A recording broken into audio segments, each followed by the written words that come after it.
Good day, everybody. This is Yin Yang in California at 5:15 instead of 5:10 this morning because I had to run and pick up everything that's been falling on the floor. Okay, so today we're reading the R Factor by Maris Segal and Ken Ashby. May your relationships always evolve. And these are the authors that signed for me. And we're in chapter 4. Listen. Active listening is a full body experience and increases the possibility of hearing the music beneath the words. The universe is full of music, and there are people who are gifted with special abilities to hear the sounds in the universe. Some people hear screeching. Have you ever heard new music? Sounds like a saw. Well, there is sometimes I think it was Mozart who even said it in the film. Not in the film, but they wrote a film about him, and he must have put it in a journal or diary or something that he could hear the music in the universe. So what we heard out of Mozart can be construed as what came out of the universe as well. So think of it this way: active listening. Active listening is a full body experience and it increases the possibility of hearing the music beneath the words. When he got home, the first thing he did was take out his phone to make amends with Mindy. But unlike writing lyrics, the words didn't come easily. For nearly an hour, he penned different variations of an apology, but in the end they all fell short of what he wanted to say. Finally, he accepted the fact that there were no words that could undo the damage that had been done. Regardless, Rich knew it was his mess to clean up, so he quickly thumbed in what he hoped was an acceptable apology. Mindy, my reply to you was rude and uncalled for. I do appreciate your professional opinion and feedback. Please accept my apology. Now that's as sincere as it can get, isn't it? Almost holding his breath, he waited for a reply that didn't come for an uncomfortable 2 hours. When the text came through, he picked it up immediately, anticipating her response more than he thought. Her words were few and to the point. Her text simply read, "Thank you. Good luck." Disappointed, he knew it was obvious that there was no invitation in her reply to continue their conversation. If anything, it was obvious that their communication was over. Judging himself, he knew that he had sabotaged the connection and the possibility of a new friendship. It struck him that this wasn't the first time that he'd been in this situation. He also realized that it was a once-in-a-lifetime introduction, and he wouldn't be given another opportunity to meet a mover and shaker powerhouse like Mindy in the near future. Stockbrokers who worked online and amateur songwriters didn't have access to people like her in their broad network. There's no turning back, he thought. Then a light bulb went off, and he had another thought. I can move forward. If I want to get serious about music and actually fulfill my goal, it's up to me. I might have screwed this up with Mindy, but there are others out there who have connections and can help me. And I know the best place to find them. 2 weeks later, he closed his front door and checked to make sure it was locked one last time before tossing his suitcase into the back of his rental sedan. Choosing to rent a car for the trip instead of flying was a strategic move that he hoped would give him an opportunity to clear his head and leave some space for some much welcomed inspiration along the way. Putting the car in reverse, he backed out of his driveway and didn't look back as he began the journey that would take him across the country to his ultimate destination, Nashville, Tennessee. Thanks to interstate highways, the drive was an easy one, and before he knew it, he was on the last leg, taking the exit for I-24 off of I-57, which would take him straight to the Music City, capital M, Kelsey. It was a trip he'd taken before. The first time he had been 12 years old when he accompanied his father on a business trip to meet with a few record labels that were promoting their artists. He had been so impressed not only with the city, but also with the respect that his father had been shown by some renowned publishers and producers on Music Row. He could still remember beaming with pride over the fact that his dad was an important part of the industry, and that's when he vowed that one day he too would follow in his father's footsteps and make his own success right there on Music Row. Intentionally avoiding the heavy traffic in downtown Nashville, which he presumed was flooded with tourists, he headed southwest. His destination, 16th and 17th Avenues, or what was otherwise known as the Historic District, but what Rich fondly thought of as the songwriting capital of the world. It was home to record labels, radio stations, and recording studios. Some, like RCA Studio B, had been designated to be historic landmarks, and their contribution to the music industry was, therefore, preserved for decades to come. After checking in at his hotel, he visited the sites and walked the streets that surrounded Music Row, some of which he remembered from previous visits, but others that were unfamiliar and appeared to be new monuments, museums, and eateries in the district. Before long, he found himself standing outside a building that housed the office of the music publisher that had marketed two of his songs, one to an up-and-coming artist who had included it in his first solo album, and another that was featured in the background of a made-for-TV movie.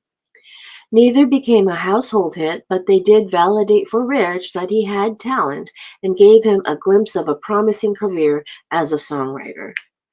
Knowing that it was unlikely that there would be any producers or record labels that would give him any time, he'd reached out to his publisher, Stu Stone, S-T-U, S-T-O-N-E, congratulating him on his latest article in the trades and letting him know he was going to be in town and would enjoy the opportunity to talk with him if he had time. Stu replied with an invitation for Rich to join him for lunch. "Meet me at my office at 11:30, he'd said. At 11:25 on the dot, Rich pushed open the doors and gave his name to an inquiring receptionist. "Stu will be with you in just a moment," she smiled. As if on cue, Stu's jovial voice entered the room. "Rich, my man, it's good to see you. It's been a few years," he said. "What brings you to Nashville?" "Well, I've made up my mind to get serious about songwriting, so here I am. And of course, I couldn't come to Nashville without seeing you," Rich answered. "I'm glad you did. So how about lunch? How does the row sound?" Stu asked. For more than 3 decades, the Row Kitchen and Pub had been an icon at Nashville. Not only was it known for its cuisine, it was also credited for its part in shaping Nashville's music industry. The, li- the live music played at the Row had introduced and launched the careers of artists and bands that had become superstars, and it was a place where songwriters were given equal credit with the written tribute, "We pay homage to the working class poets of Nashville." Did the Row sound good to Rich? Of course it did. Any songwriter would be considered to be out of his mind to refuse that invitation. After making small talk and placing their orders, Stu came right out and asked Rich a question. "So, I don't think you came all this way to break bread with me, Rich. You got a song you want to pitch?" he asked. "Well, now that you mention it, I do have a song." "Well, I did have a song," Rich stammered. "Did? I'm confused," Stu said. Rich spent the next few minutes telling the publisher about sharing his song with Mindy, making sure he left out the part where he snapped at her opinion. Anyway, it made me realize that if I want to be a successful songwriter, and I do, I need to do something more. What I'm doing isn't working after all. I guess I thought if I came to town and talked to folks like you, I could figure it all out, he confessed. Ah, I see. I see. I can see where you might have gotten your hopes up with Mindy. She certainly has connections, Stu nodded. Well, if you want to know anything about music or songwriting, this is the place to be. I assure you there's no shortage of people here who will be happy to tell you that they know everything there is to know about music. This town might be the music capital of the world, but it's also the rejection capital. Unfortunately, very few of those rejections come with constructive criticism. Rich knew just what Stu was talking about. He'd pitched a fair share of songs that had been rejected. While he respected the time they took to listen, some hadn't responded at all, and those that did usually didn't give a reason. Just then a man approached their table. Hey, Stu, I'm glad I ran into you. I want to talk to you about one of the songs you pitched last month. Can you drop by tomorrow, let's say about 10 a.m.? The man asked. Absolutely, Teddy, Stu agreed. Then looking at Rich, he continued, Rich, this is Teddy. He's the senior producer at Intention Studios. Ted, this is Rich. He's one of our songwriters and is visiting Nashville for a week or two. After the two men shook hands, Teddy extended his invitation to Rich. If you want to come along in the morning with Stu, I'll have someone give you a quick tour so you can see what's going on in our neck of the woods. That'd be great, Rich enthusiastically agreed. Once Teddy left, Rich sat in awe. I can't believe I just got to meet the great Teddy Alden, and I got invited to his studio. It is definitely a privilege, and I'm sure you won't take it for granted, Rich. Teddy is a very busy man in a very demanding role, and if he offers you his time, appreciate it. If he offers you his advice, pay close attention and humbly accept it. The man knows his business. He knows what he's talking about, and he's one of the most respected professionals on Music Row. When he talks, people listen, Stu informed him. Oh, I get it. I promise I'll give him the respect he deserves, Rich replied. The next morning, Teddy took a moment to talk with Rich. Stu said you're a songwriter. Have you had any success? He asked. A little, Rich answered, giving him the names of the two songs that had been recorded, as well as the movie and a jingle that had been picked up for a TV commercial. Right now, I'm planning on kicking it into a higher gear and turn my songwriting into a career. Looking for an invitation to play at the Bluebird Cafe? He laughed. So is every aspiring artist and songwriter in the nation. Some make it there, some don't. The best way to make it happen is to listen and learn. I'm listening. What's your advice for a guy like me? Well, I haven't heard your songs, but I have mentored dozens of songwriters just like you, and I'm going to tell you the same thing I've told them. I've seen countless songwriters who are dying to get their songs in the right hands and hear their opinions, but when they don't like what they hear, they get defensive. But if they would just be present and listen to what is being said, they'd realize that the feedback was helpful, even valuable, Teddy shared. Nodding, Rich admitted, Yes, I've been guilty of that once, maybe twice. It's a natural reaction, but it doesn't serve anyone well. We know that songwriting is an art, but so is listening, especially when it comes to music, Teddy explained. But what if the feedback you get is negative and the person fails to provide you with the reason or tell you what's wrong with it? Rich asked. Teddy shrugged. Perhaps it was because they didn't know what was wrong with it either. Maybe they just didn't relate to it, or they can't put their finger on it. That happens. But when it does, I can tell you that I think I know the real reason. What's that? When they listened to the song, it didn't move their heart or their feet. Every great song will do one of those things, and there are only a handful that have actually done both. like, like the songs I played the other day, right? Teddy pointed out. There are only a handful that have actually done both, Teddy pointed out. I encourage you to listen to the songs of award-winning songwriters. Really listen to them, and you'll see that they either move your heart or your feet, Rich.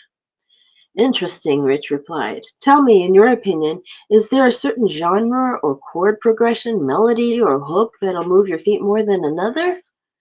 What you're talking about is the mechanics of songwriting. The music industry isn't about mechanics, Rich. Sure, a great song needs a great melody and lyrics, but songs need more than mechanics. They tell stories with emotion or rhythms in a way that create a connection and makes people want to listen or dance. Not just once or twice, but over and over and over again. They're like an experience people want to relive every time they hear the song. Do you get what I'm saying? Teddy asked. You can't write about what you don't know and expect it to move other people, especially if it hasn't ever moved you. And that's what sets apart great songwriters from the rest? Rich asked. Yes, sure, they're talented, but they learn to listen to their gut, trust their instincts. They listen to other songs. They listen to publishers and producers and people who work in the industry, and they listen to their heart. Music, music is all about listening, Rich, which is why it's tough to break into the industry. Rather than using independent songwriters, we'd rather have a pool of songwriters on staff to turn to because they listen and are in sync with what we want. They listen to trends and know what relates to the audience. They listen to feedback, knowing it's one way to put an average song over the top. If they want to survive in this industry, they don't do it because they have to. They do it because they're all in and want to improve. Some of my best relationships are with songwriters who have listened to my criticism and followed my advice. I give that advice because I have a great deal of respect for them and their craft, Teddy explained. Thank you, Teddy. I appreciate your time and advice, Rich said. Hey, you can thank me by writing a hit song, and when you do, make sure I'm the first one Stu pitches it to, Teddy laughed. For the next few days, Rich listened to his songs through Teddy's lens and asked himself if it really moved his heart or his feet. In the end, his answer to both of those questions was a resounding no. Sure, he could tap his toes along to the melody, but now he could feel that the melody was mechanical, based on a pattern of numbers, which was one reason writing songs was enjoyable for him. He knew numbers. He worked with them all day, every day. Songs were crafted with numbers as well. Overall, a song has time limitations, only so many minutes and seconds, that is, if it wants airplay. A song has a specific number of verses. Each verse has the same number of lines, which consist of so many syllables, all connected to a melody that was based on a number of beats. He could numerically dissect a song within minutes, and it was the first thing he took into consideration when he started to write one. That's when he realized just what Teddy had been telling him. Rich heard what Teddy said, and now in reflection he understood what Teddy meant. In order for a song to move the heart or the feet, it had to touch people in a unique way. It created a relationship with the listener. In order to do that, Rich needed to write about things that moved him. Then he could convey those experiences through his music. But there was one problem. Rich didn't allow himself to feel very often. That's why numbers and mechanics were safe, and it had created success in his work as a stockbroker. Listening to his own voice, Rich thought, I know the numbers. Am I missing the very experiences I need in order to create the life and the songs I want? And, more important, the songs other people want to listen to? I wonder what tomorrow will bring. Rich's notebook. Rich's notebook. Tomorrow is not up to someone else. The hope you have is hope that you can trust. The truth is that the future is up to each of us.